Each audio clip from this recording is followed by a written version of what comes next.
জীবনে দুইটা কাজ করবেন না, মানুষের বদনাম করবেন না আর প্রতিশোধ নেবেন না। যা হবে হবে। টিকা চাই তো, আমি তো চেষ্টা করি কারো বদনাম না করা, প্রতিশোধ না নেওয়া। দুদিন বাঁচতে এসে কারোর ক্ষতি করে বা প্রতিশোধ নিয়ে বদনাম করে বাঁচতে রাজি নই। সময় যে কয়েকদিন তা বুঝতেই পারছি, সকালে আছি তো বিকালে নেই। আর মরণে এমন জিনিস আর কোনোদিন কারোর সাথে যোগাযোগ করা যাবে না। অবাক কিছু, মরণে অবাক কিছু, যার কোনোদিন আহাল পরিবার, ছেলে মেয়ে, অর্থ সম্পদ, বাড়িঘরের সাথে যোগাযোগ করা যাবে না, তার নাম মরণ। চলেই আসে, বিবেচনা করা উচিত। রাসূল সাল্লাল্লাহু আলাইহি ওয়াসাল্লামকে জিজ্ঞাসা করা হলো সবচেয়ে বুদ্ধিমান কে? তিনি উত্তরে বললেন যে মরণকে স্মরণ করে সে। রাসূল সাল্লাল্লাহু আলাইহি ওয়াসাল্লামকে জিজ্ঞাসা করা হলো বলেন তো আল্লাহর নবী সবচেয়ে বুদ্ধিমান কে? আল্লাহ রাসূল উত্তরে বললেন মরণকে স্মরণ করে যে, সে হলো সবচেয়ে বুদ্ধিমান। উত্তরে আল্লাহর নবী এই কথা বললেন। সম্মানিত দিনী ভাই, আল্লাহ তাআলা বলেন আনফিকু মিম্মা রাযাকনাকুম মিন ক্বাবলি আন ইয়াতি আহাদাকুমুল মাউত ফায়াকুল রাব্বি লাউলা আখারতানি ইলা আজালিন কারীব ফাআসাদদাকা ওয়া আকুম মিনাস সালিহিন। তোমরা দান করো আমি যেটা দিয়েছি সেখান থেকে। আমি তোমাদের অর্থ সম্পদ দান করতে বলিনি, আদেশ। আদমের ছেলে মেয়ে শোনো, সবাই দান করো, আমি যেটা দিয়েছি সেখান থেকে দান করো। ওই দিন আসার পূর্বে দান করো, যেদিন চলে আসবে মরণ তখন আমাকে বলবা একটু সময় দেন, একটু সময় দেন, আমি দান করে ভালো মানুষ হবো। অথচ আমি সেদিন সময় দিব না। অত্র আয়াতে কয়েকটা জিনিস জোরালোভাবে বলা হয়েছে। তার একটা হলো দান করো, আদেশ। দ্বিতীয় হলো আমি যেটা দিয়েছি সেখান থেকে করো, বললে কি তুমি বুদ্ধি করে করেছো নাকি? আমি যেটা দিয়েছি সেখান থেকে দান করো। তিন হলো এই সেই দিন আসার পূর্বে দান করো, যেদিন মরণ চলে আসবে তখন আমাকে বলবা যে একটু সময় দেন, একটু সময় দেন, দান করে ভালো মানুষ হয়ে যাই। তারপরে অথচ আমি সময় দিব না, মুহূর্ত সময় হবে না, যে কোনো লাভ নেই। মূল কথা যেটা সেটা হলো এই মরণের সময় কেউ বলবে না যে উমরা করে ভালো মানুষ হবো। খালি একটু সময় দাও, খালি উমরা করতে যাবো আর আসবো, বিমানের টিকিট করবো, যাবো, উমরা করে চলে আসবো, তারপর মরণ দাও। কেউ বলবে না। কেউ বলবে না যে আমি তাহাজ্জুদ পড়ে নিয়ে একটু তারপরে মরণ দাও। কেউ বলবে না যে একটু হজ করে নি। কেউ বলবে না যে তাসবিহ তাহলিল জিকির আজকার করে নি তারপরে মরণ দাও। কেউ বলবে না। সবাই বলবে একটু সময় দাও, একটু, তাহলে আমি দান করে ভালো মানুষ হব।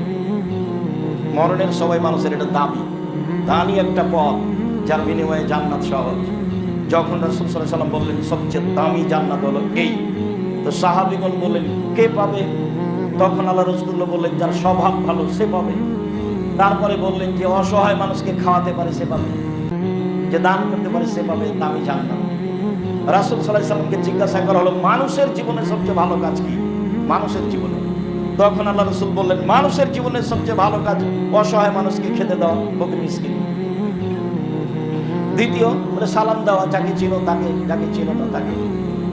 এখন তো মানুষ চিনে সালাম দেয়। আজও মিশরের লোকেরা বুঝতে পারেনি যে চিনে সালাম দিতে হবে।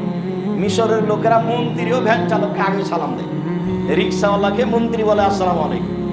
দেশের নেতা যাই হোক না কেন, ওরা এখনো বুঝতে পারেনি যে মানে বাংলাদেশে যেভাবে সালাম দেয় সেভাবে দিতে হবে। বিত্তশালীকে সালাম দিতে হবে, বসকে সালাম দিতে হবে, বস চুক্তি লেগে থাকবে। ওরা এটা এখনো বুঝেনি। তার মানে ওরা রাসূলের পদ্ধতিতে আছে এখনো এই জায়গাতে। সালামে সবচেয়ে উত্তম মানুষ ওই যে আগে সালাম দেয় সে। তাহলে ভ্যান চালকের আগে সালাম দেয় ওই ভালো, তাহলে বসের চেয়ে ওই যে নিচে আছে গেটম্যান ওই ভালো। সম্মানিত দিনী ভাই, বলছিলাম বিচার মরণের সময়তে মানুষ দান করে ভালো মানুষ হতে চাইবে, আর কোনো পথ নেই। আল্লাহ তাআলা বলেন ইয়ামহাকুল্লাহু রিবা ওয়া ইউরবি সাদাকা, দান মানুষের সম্পদকে বেশি করে দেয় আর সুদ মানুষের টাকাকে কমিয়ে দেয়। সুদ খেলে একদিন না একদিন ভিক্ষুক হতেই হবে, আজ হোক আর কাল হোক। আল্লাহর নবী বলেছেন নিঃস্ব হবে, আল্লাহ বলেছেন টাকা কমে যাবে। আর উভয়ের সমন্বয়ে আমি বলি মানুষ একদিন যারা সুদ খায় তারা রাস্তায় নেমে যাবে। সে নামবে, না হলে তার ছেলে নামবে, না হলে তার ছেলে নামবে, এই টাকা থাকবে না।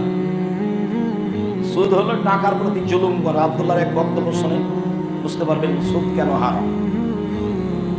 এই জন্য হারাম যে ওর উপরে জুলুম হয়। দান করলে টাকা বেশি হয়, বাহ্যিক এটা আমরা বুঝি না। 100 টাকা দিয়ে 110 টাকা নিলে 6 মাস পরে বাড়লো, তো সুদে বাড়লো। আর 100 টাকা থেকে 10 টাকা দান করেছি, 90 টাকা বাক্সে রেখেছি, 1 বছর পরে যদি খুলি তো 90 টাকাই থাকবে। আল্লাহ বলছেন দানে টাকা বাড়ে আর সুদে টাকা কমে।